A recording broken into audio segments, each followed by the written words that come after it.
ಎಲ್ಲರಿಗೂ ನಮಸ್ಕಾರ. ನನ್ನ ಹೆಸರು ಡಾಕ್ಟರ್ ಶಾಂತಲಾ. ನಾನು ಹೊಸಪೇಟೆ ನಗರದ ವಾಸಿಯಾಗಿದ್ದು ಕರ್ನಾಟಕ ರಾಜ್ಯದಲ್ಲಿ ಇರ್ತೇನೆ. ನಾನೀಗ ಮಹಾರಾಷ್ಟ್ರದಲ್ಲಿ ಇರುವಂತಹ ಪೂನಾದಲ್ಲಿ ಗರ್ಭ ಸಂಸ್ಕಾರ ಅನ್ನುವಂತಹ ಪ್ರೋಗ್ರಾಮನ್ನು ನಾನು ಅಟೆಂಡ್ ಮಾಡಿದ್ದೀನಿ. ಇದೊಂದು ಡಿಗ್ರಿ ಸರ್ಟಿಫಿಕೇಟ್ ಇದೆ. ಇದರಿಂದ ನಾನು ಯಾಕೆ ಇದನ್ನು ಇಷ್ಟಪಟ್ಟೆ ಅಂತಂದರೆ, ನನಗೆ ಬರೋಂಥ ಪೇಷಂಟ್ಸ್ ಎಲ್ಲ ಆಲ್ಮೋಸ್ಟ್ ಪ್ರೆಗ್ನೆಂಟ್ ಇದ್ದವರೇ ಜಾಸ್ತಿ ಬರ್ತಾರೆ. ಸೊ ಆವಾಗ ಅವರು ಇನ್ಫರ್ಟಿಲಿಟಿ ಕೇಸ್ಗಳು ಕೂಡ ಜಾಸ್ತಿ ಇರುತ್ತೆ. ಇನ್ಫರ್ಟಿಲಿಟಿ ಇದ್ದವರು ನಾವು ಹೇಗೆ ಕನ್ಸೀವ್ ಆಗಬೇಕು, ಏನೇನು ಮಾಡಬೇಕು, ಏನೇನು ಮಾಡಬಾರ್ದು ಅದನ್ನೆಲ್ಲ ಕೇಳ್ತಾ ಇರ್ತಾರೆ. ಸೊ ನಾವು ಆಯುರ್ವೇದ ಫ್ಯಾಕಲ್ಟಿ ಆಗಿಬಿಟ್ಟು, ನಾವು ಆಯುರ್ವೇದ ಡಾಕ್ಟರ್ಸ್ ಆಗಿಬಿಟ್ಟು ನಾವು ಅದನ್ನು ಹೆಂಗೆ ಎಕ್ಸ್ಪ್ಲೈನ್ ಮಾಡಬೇಕು ಅನ್ನೋದು ಕರೆಕ್ಟಾಗಿ ಒಂದು ವೇ ಗೊತ್ತಿರ್ತಿರ್ಲಿಲ್ಲ.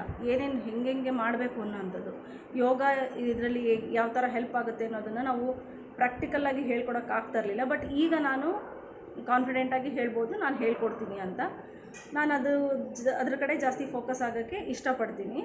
ಮತ್ತು ಇಲ್ಲಿ ಈ ಕೋರ್ಸ್ ಮಾಡುವಾಗ ನನಗೆ ಇಲ್ಲಿ ಇದ್ದಂಥ ಪ್ರತಿಯೊಬ್ಬ ಲೆಕ್ಚರರ್ಸ್ ಕೂಡ ತುಂಬ ಚೆನ್ನಾಗಿ ಮಾಡಿದ್ದಾರೆ. ಪ್ರತಿಯೊಬ್ಬರೂ ಒಳ್ಳೆ ಆರ್ಗನೈಸ್ಡ್ ಪ್ರೋಗ್ರಾಮ್ ಆಗಿತ್ತಿದ್ದು. ಮತ್ತು ಇಲ್ಲಿ ಬಂದಂತಹ ನಾವೆಲ್ಲ ಲೇಡಿ ಡಾಕ್ಟರ್ಸೇ ಇದ್ದೀವಿ. ಎಲ್ಲರೂ ಗೈನಿಕ್ ಜಾಸ್ತಿ ಇಷ್ಟಪಡೋ ಅಂಥವರೇ ಆಗಿರ್ತೀವಿ. ಮತ್ತು ಪುನಃ ಎಲ್ಲರಿಗೂ ಇನ್ಫರ್ಟಿಲಿಟಿ ಅಥವಾ ಮತ್ತು ಗರ್ಭ ಸಂಸ್ಕಾರದ ಬಗ್ಗೆ ಜಾಸ್ತಿ ಇಂಟ್ರೆಸ್ಟ್ ಇರೋದ್ರಿಂದ ಅಂಥವರೇ ಇಲ್ಲಿ ಬಂದಿದ್ದಾರೆ. ಆಲ್ಮೋಸ್ಟ್ ಒಂದು 30 ಜನದ ಒಂದು ಟೀಮ್ ಇದೆ. ಇದು ಸ್ಟೂಡೆಂಟ್ಸ್ ಆಗಿ ನಾವು ಬಂದಿದ್ದೀವಿ. ಅದರಲ್ಲಿ NIAದು ಜೊತೆಯಲ್ಲಿ ಇದು ಟ್ಯಾಗ್ ಆಗಿ ಮಾಡ್ತಾ ಇರೋಂಥ ಪ್ರೋಗ್ರಾಮು. ನಾನು ಎಲ್ಲರಿಗೂ ಥ್ಯಾಂಕ್ಸ್ ಹೇಳೋಕ್ಕೆ ಇಷ್ಟಪಡ್ತೀನಿ.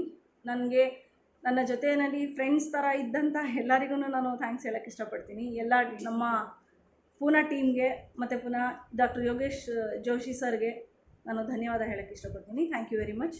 Thank you all.